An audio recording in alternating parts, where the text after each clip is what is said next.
Sot, për herë parë, Agjencia Statistike e Kosovës prodhon edhe qëtë një raport të rëndësishëm, jo vetëm për vendin tonë, po edhe për institucionet ndërkombëtare, sepse ky indeks është kërkuar, domethënë, nga institucionet ndërkombëtare, duke filluar nga Fondi Monetar, po Bashkimi Evropian.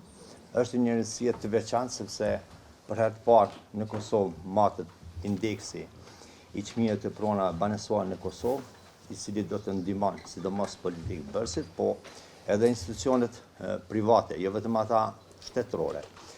Ky indeks është në bashkëpunim të ngushtë me ekspertizën e Bankës Qendrore, që na kanë ofruar edhe dana, po një kontribut çmum në ofrimin e dana ka dhënë Agjencia Katastrale e Kosovës, që e falenderojmë, sepse pa të dana ne nuk kishim mujtë me pas këtë indeks.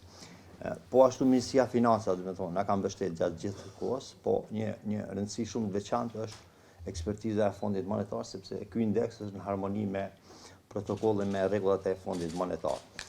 Me këtë indeks ne plotësojmë indekset e nevojshme, domethënë që kërkohen sipas kriterëve standard. Ky është indeksi 8, duket që e prodhojmë nga fushat e ndryshme. Ky indeks ka qenë kërkesë e qeverisë në vitin 2023 në bazë të një marrëveshjes me Fondin Monetar, e cila ka qenë pikë veçantë në këtë marrëveshje, jo për kushteve të plotësohet, ka qenë edhe publikimi i këtij indeksit. Fatmirësisht kemi pas një bashkëpunim ndërinstitucional me Bankën Qendrore, me Ministrinë e Financave, me Agjencionin Katastral dhe janë krijuar më njëherë grupet punuese. Në njëjtën kohë kemi pas edhe asistencën teknike ekspertin nga Fondi Monetar Ndërkombëtar, i cili një kohë gjatë ka bërë vlerësimin e burimeve të mundshme të dhënave. Pastaj, siç e dini, në vitin 2024 kemi pas pak një ngecje për shkak të prioritetit tonë për regjistrimin e popullsisë.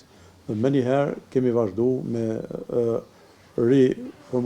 formimin e grupit punës për këtë indeks. Në nivelin vendi, çmimet e pronave banesore në tremujorin e dytë të vitit 2025 krahasuar me tremujorin e dytë të vitit 2024 ka pasur rritje prej 4.2%, kurse tek regioni i Prishtinës shënoi një rritje prej 6.5%, ndërsa për rajonet e tjera të vendit ka pasur një ngritje prej 0.7%.